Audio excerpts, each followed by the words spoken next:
Welcome to the Slop Farm. Enjoy the video. In this video, I will explain how to use QuickBooks for inventory management. First, navigate to your preferences and ensure inventory tracking is enabled.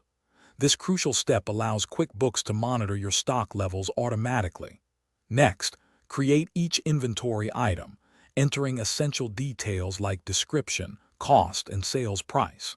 Finally, link each item to a specific cost of goods sold account, which is vital for accurate financial reporting and profit calculation.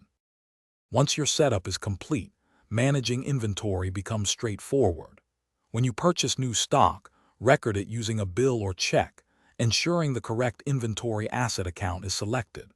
For every sale, create a sales receipt or invoice. QuickBooks will automatically reduce your inventory.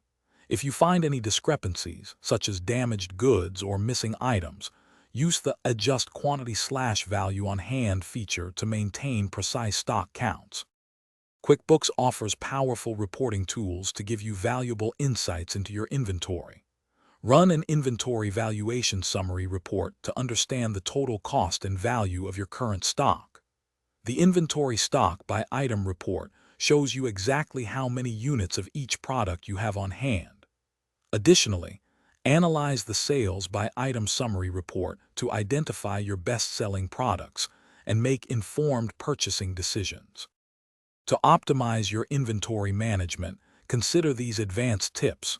Perform physical inventory counts at least once a year to reconcile with QuickBooks records, ensuring accuracy. Set up reorder points for each item. QuickBooks can alert you when stock falls below a certain level, preventing shortages. For more complex needs, explore integrating QuickBooks with specialized inventory management applications that offer advanced features like barcode scanning or multi-location tracking. Thanks for watching. Consider subscribing if we helped you today.